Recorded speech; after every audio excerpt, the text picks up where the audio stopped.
All right, we are on hole number 9 of the Monday qualifying round in the rookie division for the Platinum Resorts tournament. Let's go to Golf Clash Notebook. Let's scout the hole a little bit.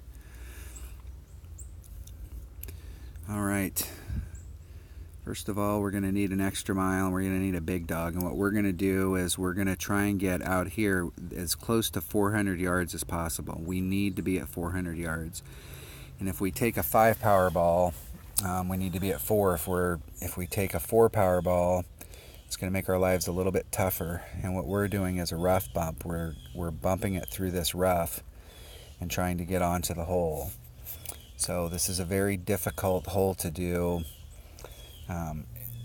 You're almost laying up with your first shot, and where the big ball comes into play is on that second shot.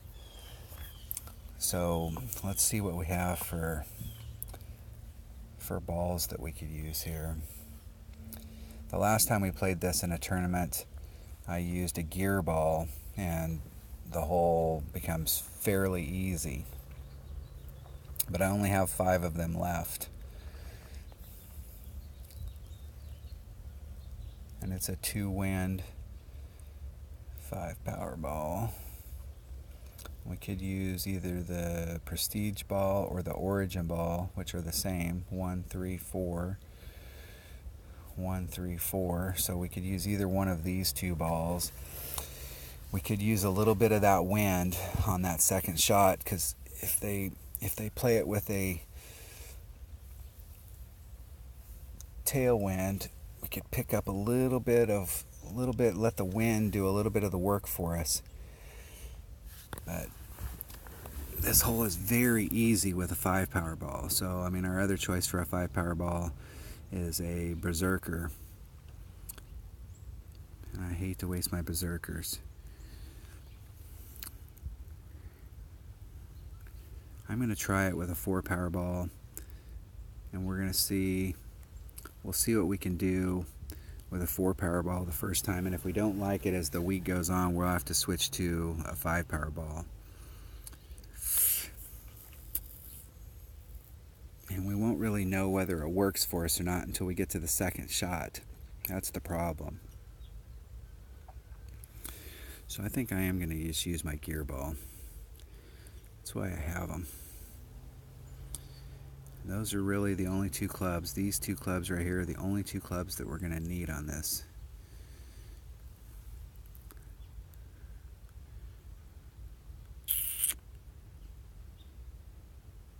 One, 3 here. Let's open one up, because if we win this hole, we get a gold. We got a big topper on that. We're trying to get our big topper up. We're only 13 away. It is in the store right now, but I'm not a big fan of buying club cards.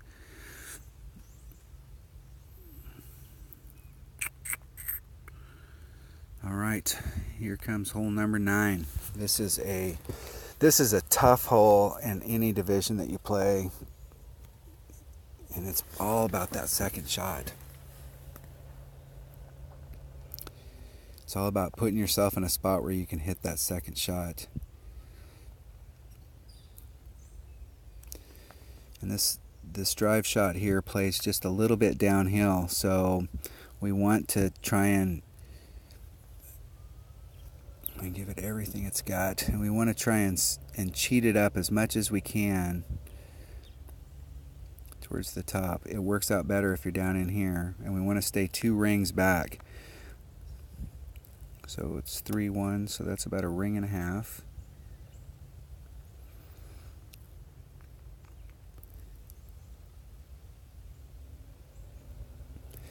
We're going to pop it up there, and let's see how close we get down here at the bottom. We left ourselves a lot of room, and see how close it hit. So it's really important to give yourself, so we're 394, we wanted to be at 400, so we're in the range.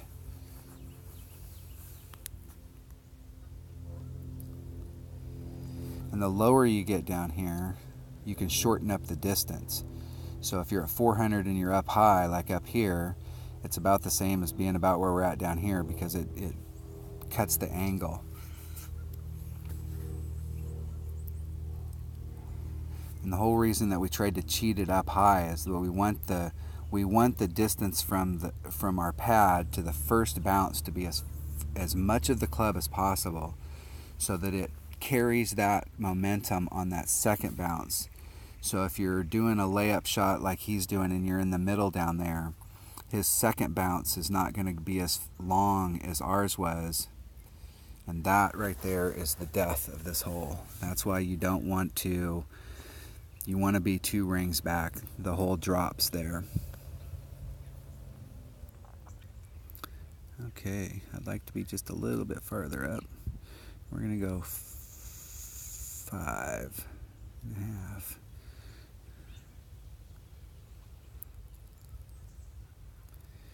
Right about in that area. So we're going to take out the wind. On this big dog it's 2.7, so we're about 1.5 rings.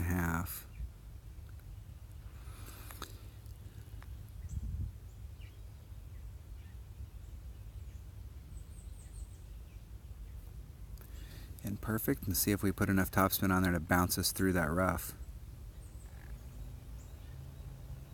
Carry us through. Alright, that'll work. We should have put a little more on there, or we should have not taken the wind out and adjusted for the wind and let it push forward. But that's anywhere in that area right there is the spot to be. So you can see the difference between a 4 and a 5 power ball right there.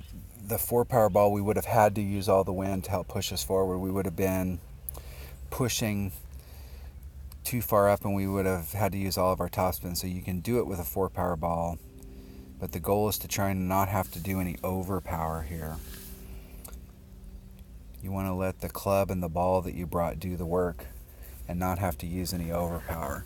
But if you're up in this area right here and you've got a bump run, you've gave yourself a super legitimate shot. And I can tell you right now, if you can get an eagle on this hole, not everybody's going to get an eagle on this hole. This is a hole that you absolutely, if you want to win this tournament, you've absolutely got to eagle this hole.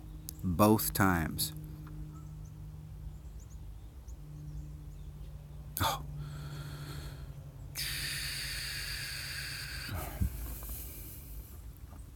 You've got to get an eagle on that hole both times through. So, you know, if you have those good balls, this is why you save those good balls. You don't use those good balls during regular play. There's no reason to. Now, if you're playing up in the higher tours where you're playing for 10 million a round, and the difference between winning and losing is one of those bigger balls, then yeah, that's when you pull one of those balls out. But I see guys use those gear balls down in the tour 4, 5, 6, 7, 8. You know, you're going to come into a situation on a tournament like this hole right here, and you're going to wish you had some of those power 5 balls.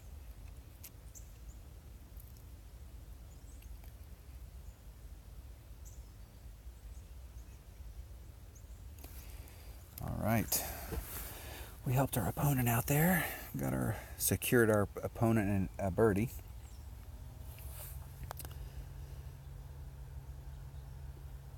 It wasn't the best round we could have got, but we did a pretty solid round at -12.